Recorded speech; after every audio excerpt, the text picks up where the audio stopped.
nor yet staves. Giving all praise to Yahweh Ba'Shem Yahushai Ba'Shem Rakah Kodash. And this is from Matthew, the book of Matthew, chapter 10, verse 10. You know what I'm going to do? I'm going to start at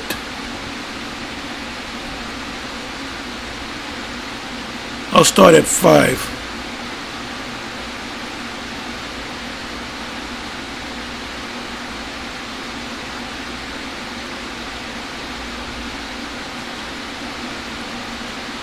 It says, these 12 the Lord Yahushai sent forth and commanded them, saying, right, command gave them a order, commission. Go not into the way of the Gentiles. In other words, don't teach the Gentiles. This is not for the Gentiles. Now you might say, well, what about Cornelius? What about Acts 10? What about all the other scriptures where it speaks about the Gentiles being blessed? Well, those Gentiles are Israelites. We use the term in a Gentile state of mind. All of us at one time was considered Gentiles. Before we came into this truth, we used to shave our beard. You had the high and tights or braids or whatever you had. You know, part of your hair would be shaved off, bald. You would have tattoos on you. You would eat pork, shrimp. We all did this. And when we came in, when our eyes were opened up to the truth, and we were taught that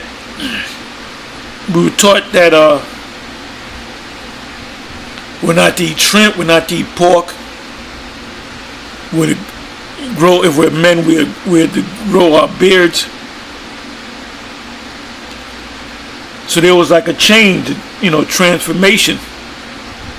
Being an Israelite is not just saying I'm an Israelite. It's the scriptures speak about in James, be ye doers of the word, not hearers only, deceiving oneself. So you got guys that know that they're Israelites. You got individuals that know that they're Israelites that are cool with men that are out there on the highways and the byways, and they figure, well, I'm cool with them, I know them, I'm going to be delivered. No, you're not going to be delivered. You're not necessarily going to be delivered because you're not doing the work. So when the Lord said this to the 12, he gave him a job. He said, this is your job. Or even Peter, he questioned what is he going to get. Matter of fact, let me go to that. Let me open up another tab. Bear with me for a minute. Bear with me for a minute.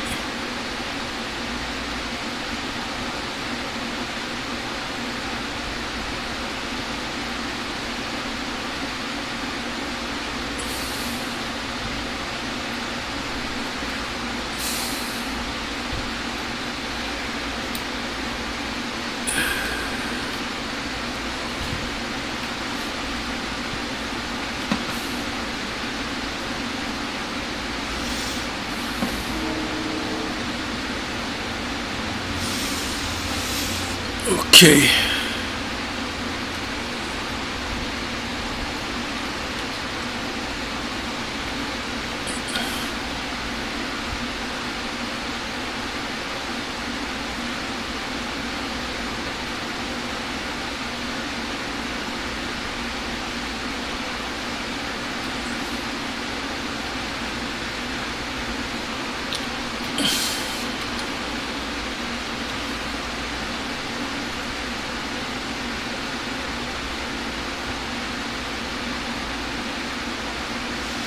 Okay, this is Matthew 19, verse 27.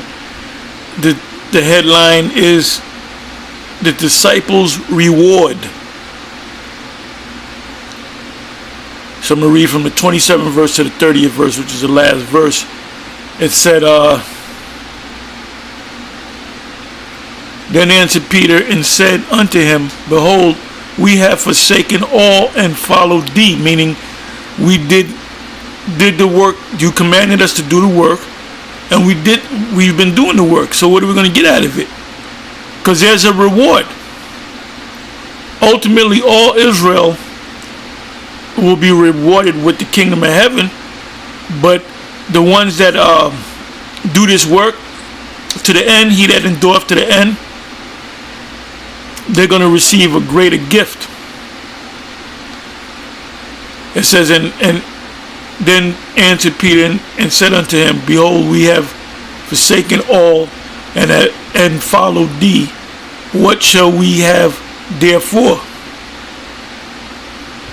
And the Lord said unto them, Verily I say unto you, truly I say unto you, that ye which have followed me in the regeneration, when you are resurrected, when the Son of Man shall sit in the throne of his glory, ye also shall sit upon 12 thrones. So that's a high position in the kingdom of heaven. It's first going to start with 12 thrones, and those 12 thrones are for the apostles.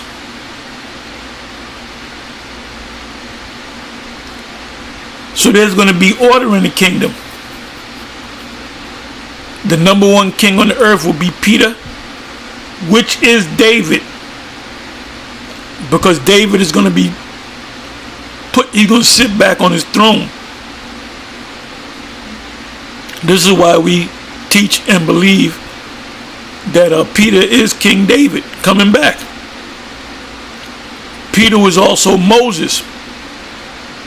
It said in Deuteronomy, the 33rd chapter, and I believe it's the 5th verse. You can read it if you want. It says that Moses was a king in Jeshurun. In Deuteronomy 28 verse 36, it says, Ye and your king shall go into captivity. Well, that king is talking about King David. It's not talking about our Lord Yahushua. It's talking about King David, which was Moses, which was Peter, which was Zerubbabel. He always came back in his lot. Whatever lot that you were in the past, if you were a prophet in the past, you're going to come back as a prophet. You're not going to come back as a rap star, a hip hop, a R&B singer. You're going to come back in your lot. If you were a prophet in the past, you're going to come back. Hey, our ISUPK teaches that John the Baptist fell out the truth. He didn't fall out the truth. If you understand the scriptures, when you go to St. John, the 1st chapter, it speaks about there was a man sent by the Most High whose name was John. And he made the statement that he was one crying in the wilderness, preparing the way. And that's a fulfillment of what the prophet Isaiah said. So when he said that, he should have known that he was Elijah coming back. They did ask him whether are you Elijah? And he said no. Why didn't he know? Because he didn't know. Because the Most High didn't open up his mind to see it. But the Lord knew and praised him.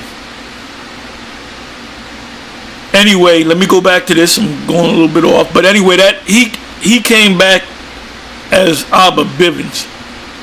That's Elijah, which came back as John. John never went off. John fulfilled his lot when he was John. And when he came back the last time, he came back as Abba Bivens, who taught the men, the three principal men was Masha, Ariah, and Yaquab. And they had taught men came up under them.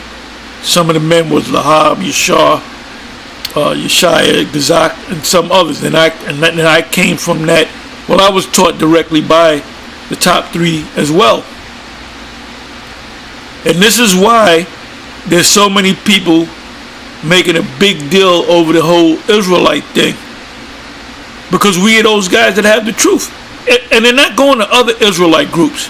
They're focusing, like Vocab always says, I'm dealing with the One Westers. Why? Because the One Westers have the truth.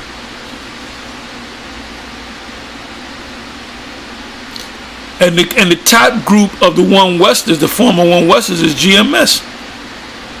Even Vocab knows that. That's why our name keeps being brought up. Even Sarnetta, he's always bringing up GMS. Basically, he kind of kicking you to the curb, Captain Tazariak. That's what you get for, being cool with him. He's kind of kicking you to the curb. All that time that you put in going to the studio, talking to him on the phone, you giving him your number and all that, he's kind of kicking you to the curb. Anyway, it says here, let me get back into this. It says, Matthew 19, verse 28, and Yahushua said unto them, verily I say unto you, that ye which have followed me in the regeneration, when Moses was on the scene, Moses came back as King David. He came back as Zerubbabel. He came back as Peter. He came back as Mashah, King Mashah. Which I don't even think that these other Israelite groups acknowledge Mashah as King David. They used to. It said in the regeneration, and regeneration means reincarnation, when the Son of Man shall sit in the throne of his glory, ye also shall sit upon 12 thrones, judging the 12 tribes of Israel. The kingdom is going to be on earth. And everyone that hath forsaken houses, or brethren, or sisters, or father, or mother, or wife, or children, or lands, for my name's sake, shall receive a hundredfold, and shall inherit everlasting life. But many that are first shall be last, and the last shall be first. So let me come back to Matthew 10.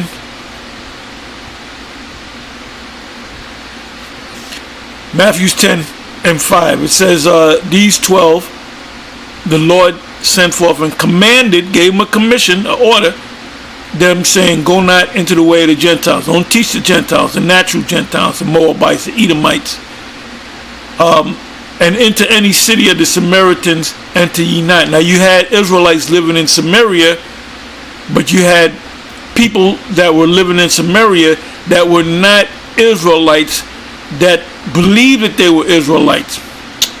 If you go to the account of the woman at the well, she was a heathen. She was of another nation, and she was part of that group that King Shalmaneser V replaced. Because they took Ephraim and enslaved them along with the northern kingdom, and they replaced them with those heathen around about. That's in 2 Kings, the 17th chapter. It says, go rather to the lost sheep of the house of Israel. So our job is to teach the Israelites.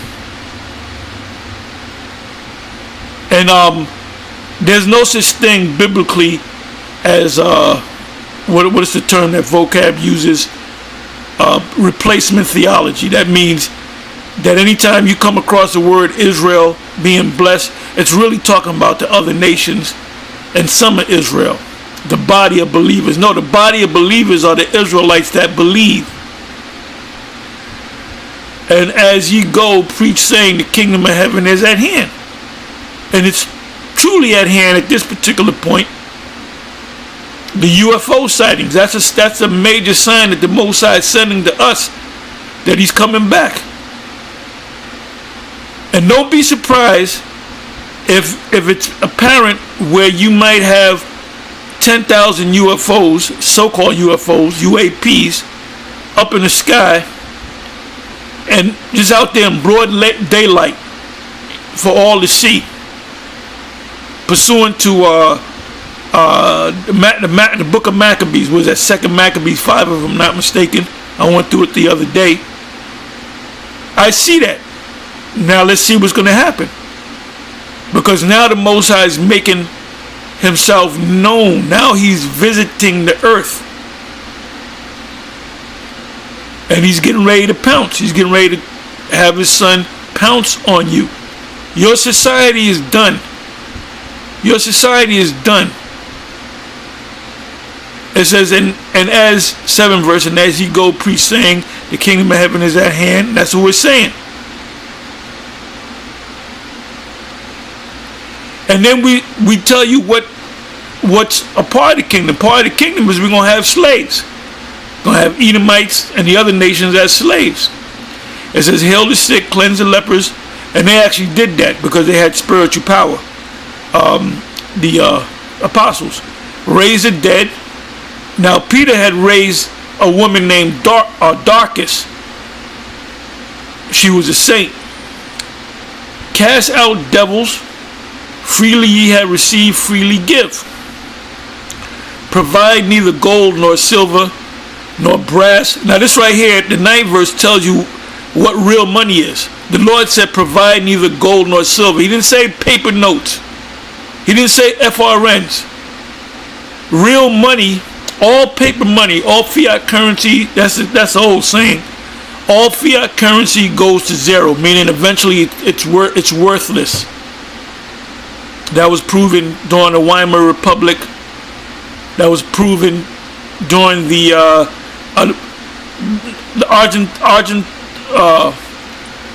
Argentina, whatever that place is called. Argentine, whatever the place is called down in South America. Venezuela, they've been suffering that for the last, 5-6 years. Zimbabwe.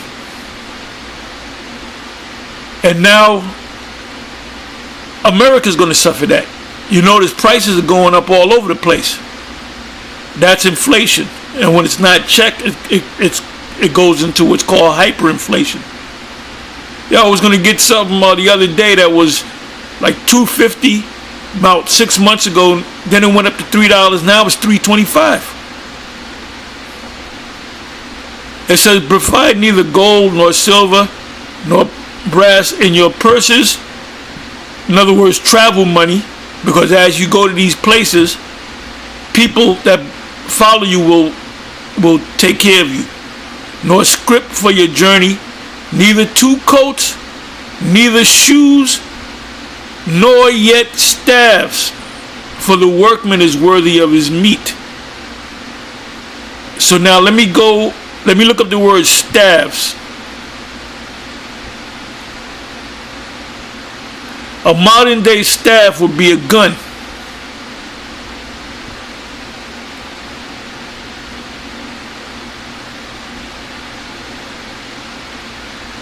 Let me find it here.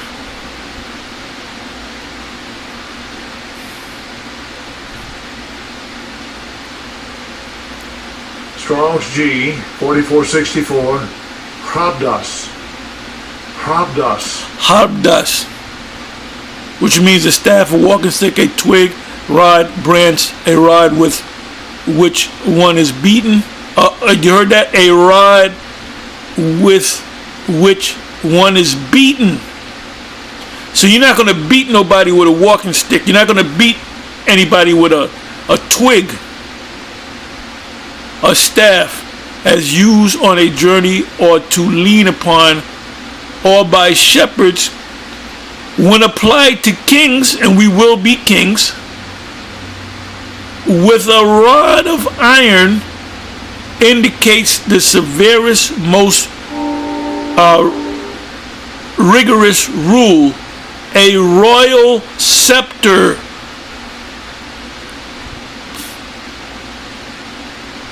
So ultimately it's a weapon. So now when you go to the precepts for G 4464, it leads you right to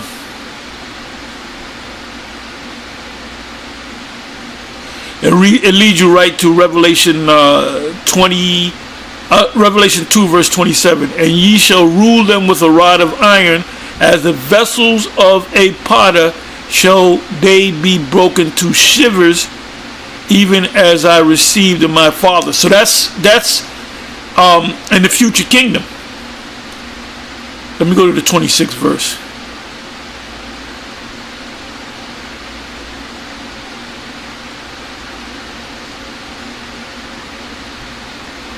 Yeah, I'll start at the 25th verse. Revelation 2 verse 25. So there will be beatings in the kingdom. But that which ye have hold already, hold fast till I come. What do you have? You have the truth. So if you let it go, you're going to lose the kingdom. You're going to have to come back in another life. And he that overcometh and keepeth my works. Oh, let me look up the word works.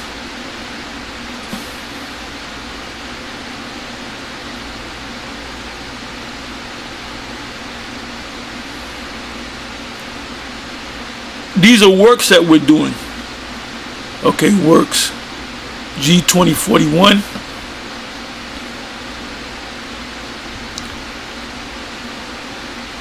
Strong's G 2041. Ergon. Ergon. Business, employment, that which anyone is occupied, that which one undertakes to do. Enterprise, undertaken. So what we do, our enterprise, our occupation is what? To do this work. Like I'm doing right now. I'm doing the work right now. Any product or whatever, anything accomplished by hand, art, industry, or mind, an act, deed, thing done, the idea of working is emphasized in whatever that means, to an opposition, I guess, to that which is less than work. So when you don't do the work, when you're not constantly doing this work, and when you're taking breaks, you're not really doing the work, because you were commanded to do this work. The Apostle Paul referred to himself as a fool for Yahushua's sake, and as a prisoner, and he referred to his fellow people, that fellow believers that work with him, he referred to them as yoke fellows. So the Apostle Paul looked at himself as a slave for the Lord.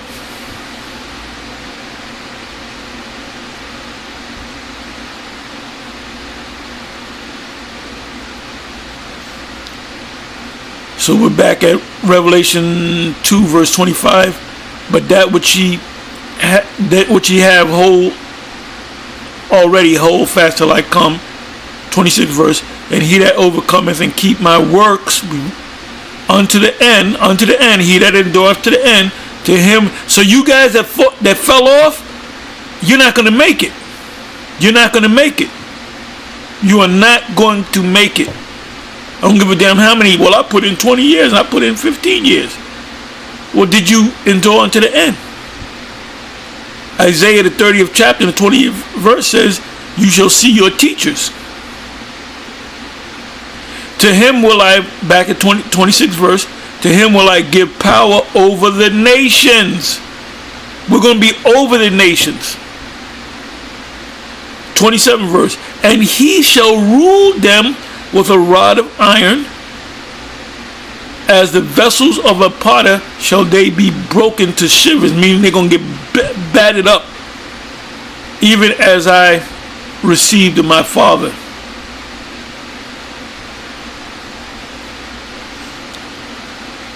So now let's come back to where we at.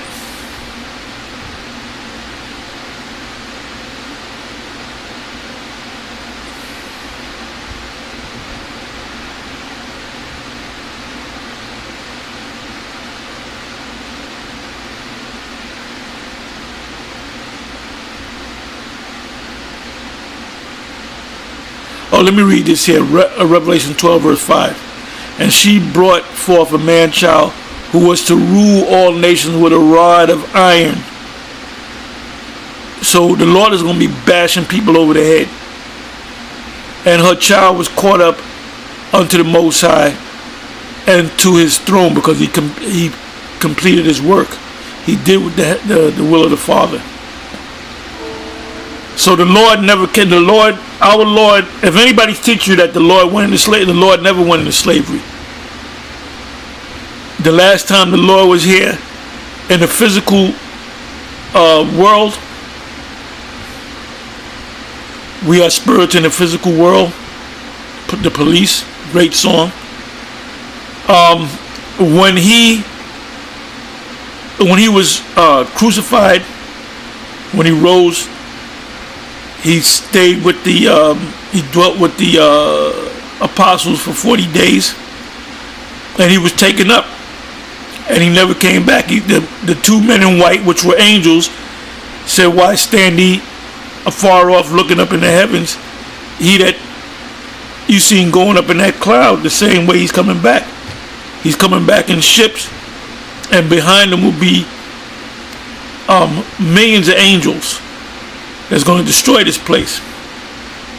So he's coming back for vengeance. He's coming back to do two things: to deliver the elect of Israel, and to destroy the wicked, and destroy Babylon the Great, which is America. Revelation 19 verse 15. And out of his mouth goeth a sharp sword, that with it he should smite the nations, and he shall rule them with a rod of iron. What do you do with a rod of iron? You beat them down. And he treadeth the winepress. The winepress represent Esau, Isaiah 63, 63rd chapter, of the fierceness and wrath of the Almighty power. Because he's doing the will of his Father.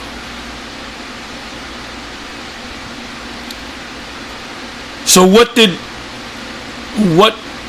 does I'm back here in Matthew the 10th chapter, and the 10th verse, 9th verse. Provide neither gold nor silver nor brass in your purses, nor scrip for your journey. Now let me look up the word scrip.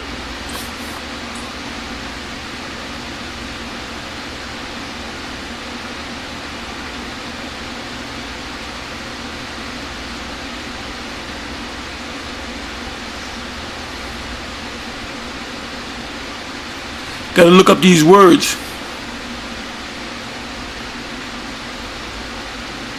Strong's G 4082. Pera.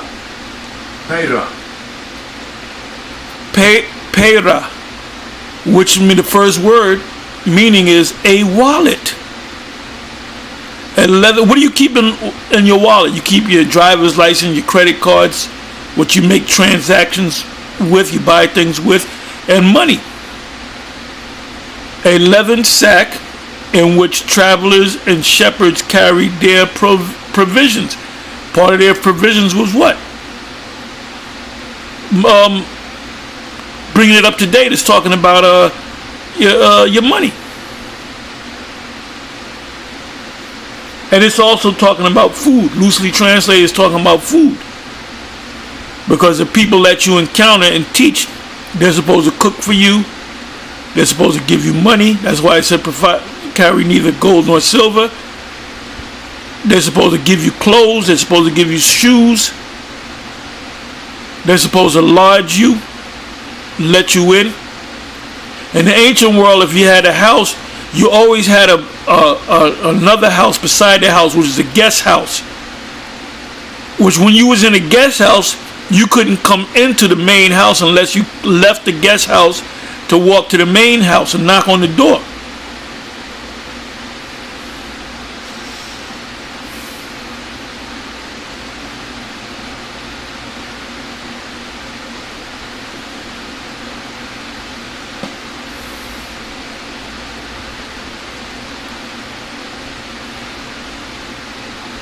So when the Lord said in the 10th verse, nor scrip nor for your journey, neither 2 coats, neither shoes, nor yet staves. Now we had this past winter, there's people sending us wool socks and thermal gloves.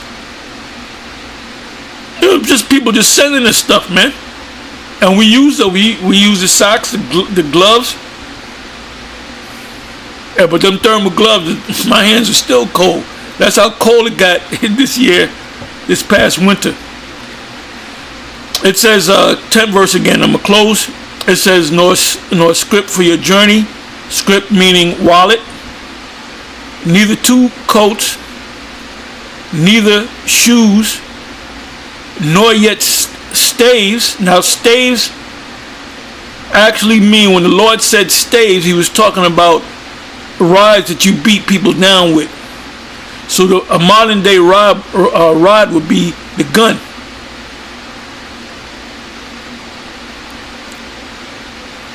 So you got to be careful being out there, man.